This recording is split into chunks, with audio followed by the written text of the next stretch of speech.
और चलिए अब बात बारिश की करते हैं। देखिए बारिश बेलगाम है, शहर शहर में त्राहिमाम है।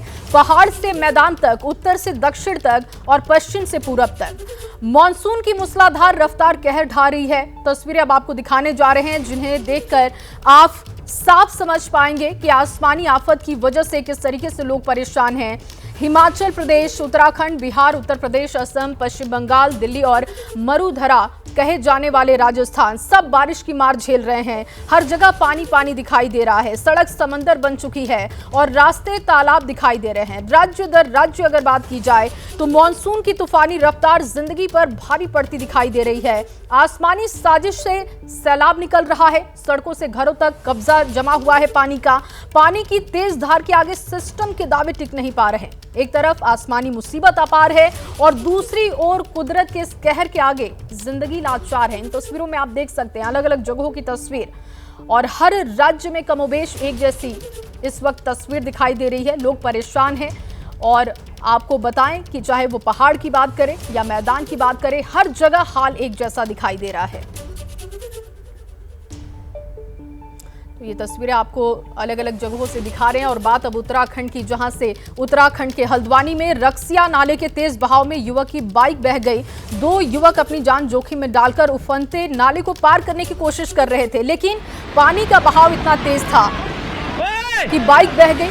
गनीमत रही कि दोनों युवकों को सुरक्षित बचा लिया गया। तस्वीरें आपके सामने हैं। प्रशासन की लगातार अपील के बाद भी लोग अपनी जान को जोखिम में डाल रहे हैं, लेकिन ऐसा करने से आपको बचना है। देखिए ये तस्वीर आप देख सकते हैं, हल्द्वानी की ये तस्वीर है जहां पर नाले में उफान है, लेकिन बाइक से दो युवक इस नाले को पार करने की कोशिश करते हैं और वो इसमें फंस जाते हैं। गनीमत ये रही कि दोनों युवक सुरक्षित हैं, लेकिन उनकी बाइक बह जाती है। प्रशासन की तरफ से लगातार ये अपील की जा रही है कि जब अगर स्थिति अनकंट्रोल हो उस वक्त आपको सावधानी से काम लेना है, उस वक्त आपको इस तरीके की गलती नहीं करनी है। तो उत्तराखंड के कोटद्वार में बारिश के बाद सड़कें दरिया बन चुकी हैं। कोटद्वार भावर क्षेत्र का एक बार फिर से बाजार से संपर्क टूट चुका है।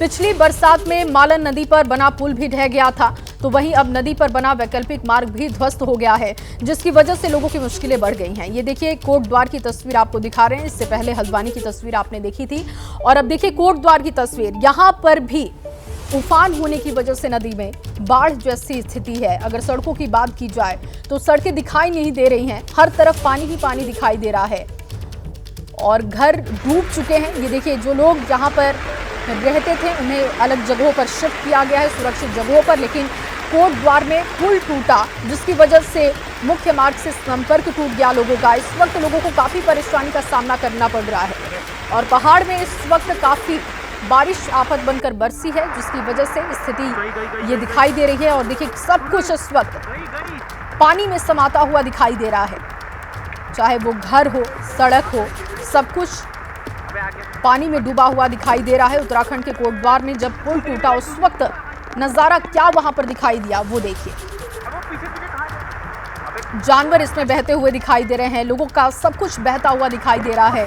जो लोग नदी के किनारे रहते हैं उन लोगों को सुरक्षित जगहों पर पहुंचाया जा रहा है, उनसे अपील की जा रही है कि किसी भी तरीके से वो गलती ना करें। और अब रामनगर की भी तस्वीर कुछ आपको दिखाएंगे। देखिए उत्तराखंड में बारिश का कहर जारी है और उसी कहर के चलते रामनगर के पास एक पुल अचानक से टूट गया। भारी बारिश के चलते प्रदेश की तमाम नदियां और नाले उफान पर हैं। उफान की वजह से रामनगर के पास ये पुल टूट गया, जिसके चलते लोगों की आवाजाही वहां पर बाधित है।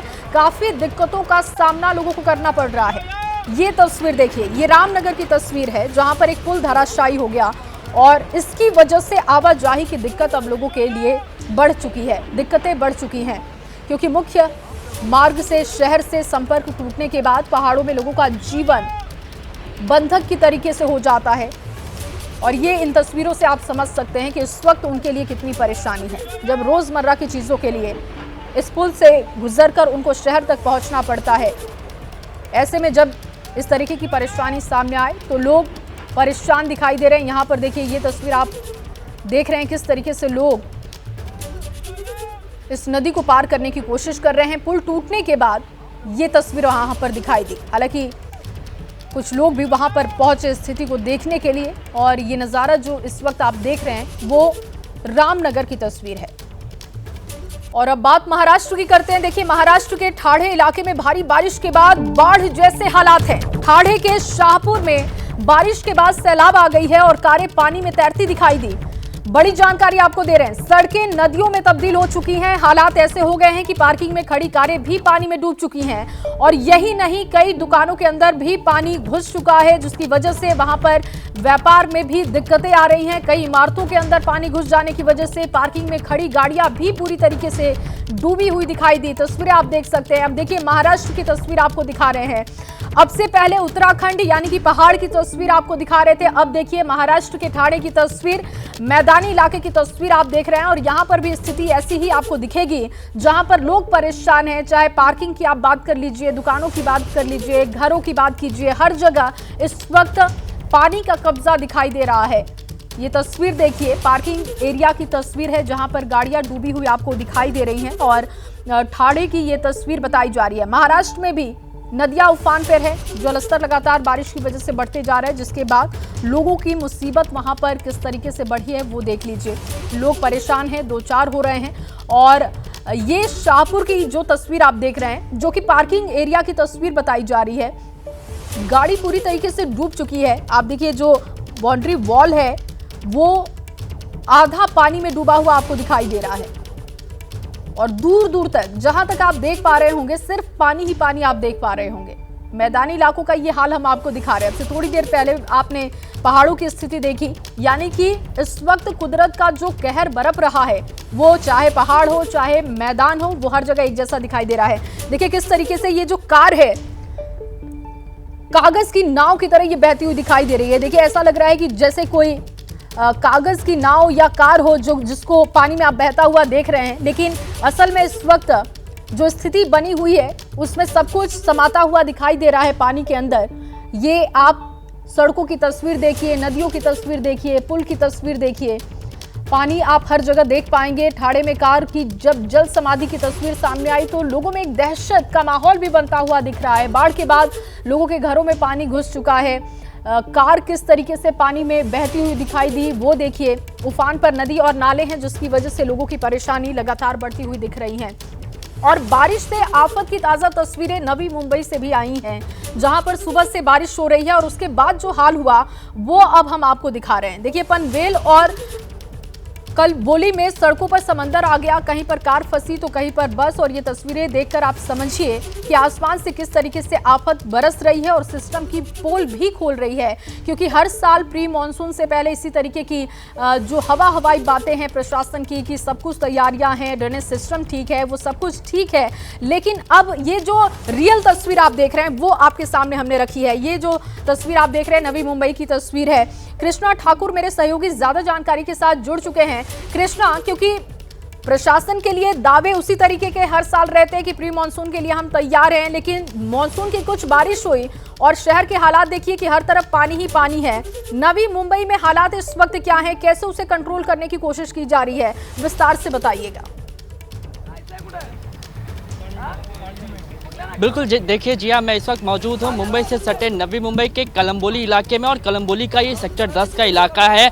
और आपको नवी मुंबई के लिए मैं बताऊँ, नवी मुंबई स्मार्ट सिटी में से एक गिना जाता है। स्मार्ट सिटी इस शहर को कहा जाता है और स्मार्ट सिटी की तस्वीर आप देखिए कि पहली बारिश में जो है वो सड़कें जलमग्न हो गई हैं। सोसाइटी के हाउसिंग सोसाइटी के अंदर तक जो है वो पानी चला गया है। अब देखिए कि बाउंड्री वॉल जो है वो वहाँ तक किस तरीके से पानी जो है वो अंदर गया हुआ है। लोगों को काफ़ी दिक्कतों का सामना करना पड़ रहा है।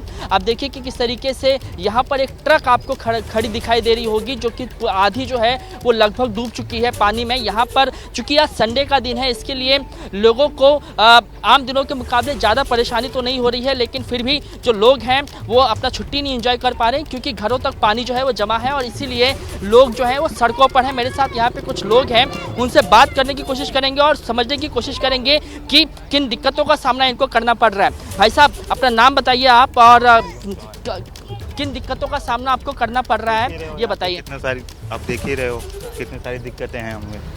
लाइट नहीं है, पानी नहीं है, हम लोग रहें तो घर में कैसे रहें, छोटे बच्चे हैं हमारे।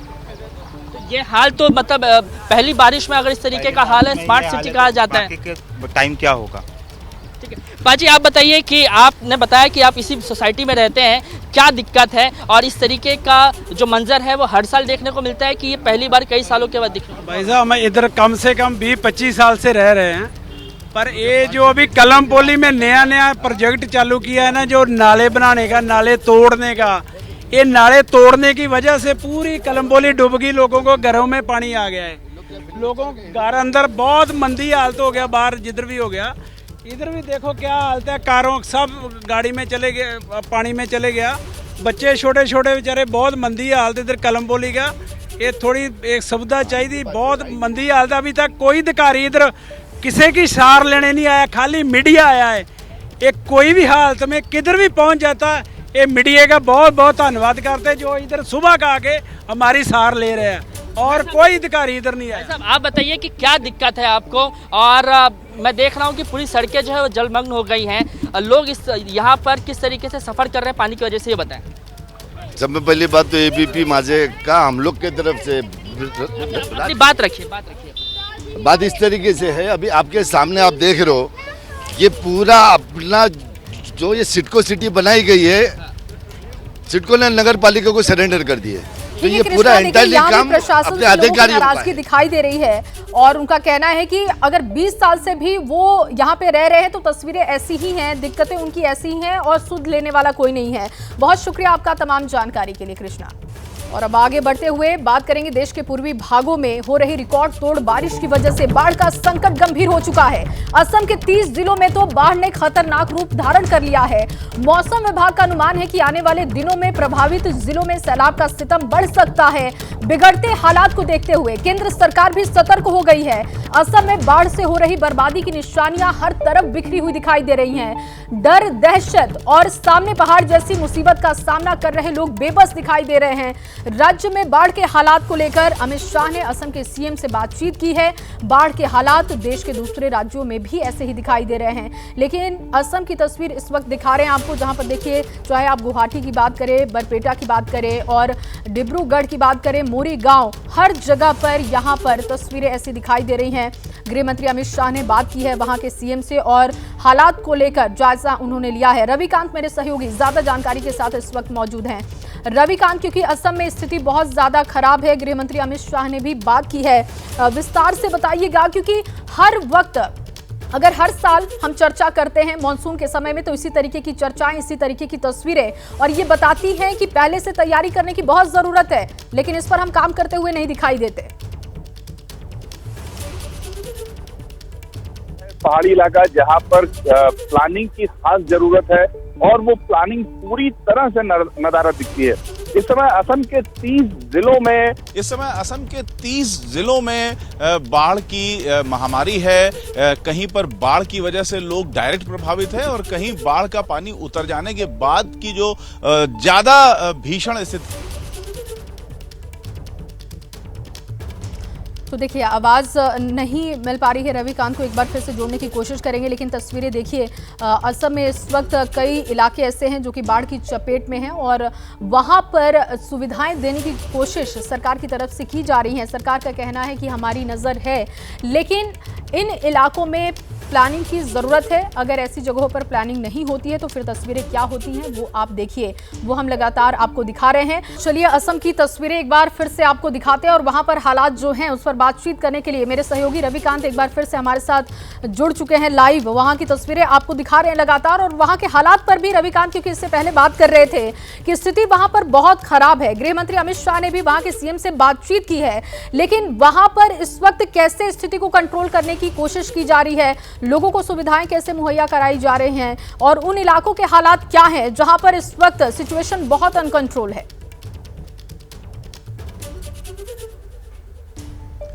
जी देखिए, जो राहत शिविरों की बात है या जो सहायता पहुंचाने की बात है वो हो रही है। 500 शिविर ऐसे हैं जहां पर करीब 53,000 लोग रह रहे हैं, लेकिन आप समझिए कि 24 लाख से ज्यादा लोग प्रभावित हैं।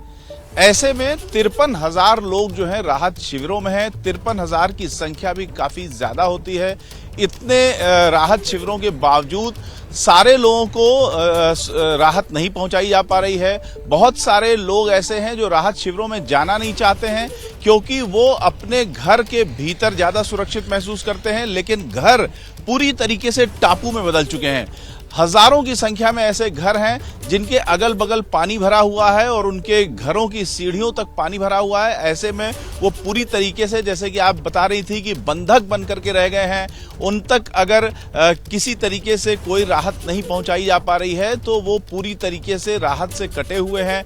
उनके घर के लोग किसी तरीके से बांस की बनी हुई नाव में सवार होकर के बाहर जाते हैं और वहां से अगर उन्हें कुछ मिलता है तो लेके आते हैं, या अगर कोई रोजगार कर रहे हैं छोटा मोटा रोजगार तो वो अपने रोजगार के लिए जाते हैं। लेकिन बारिश के चलते आजकल लोगों का रोजगार भी ठप है, तो एक तरीके से लोग बंधक भी हैं और खाने पीने की भी दिक्कतें हो रही हैं। खासतौर से इन्फेक्शन की समस्या शुरू हो गई है, बीमारी की समस्या शुरू हो गई है। बिल्कुल, और वो सब कुछ हम लगातार रविकांत दिखा भी रहे हैं। बहुत शुक्रिया आपका तमाम जानकारी के लिए, वहां के हालात को बताने के लिए।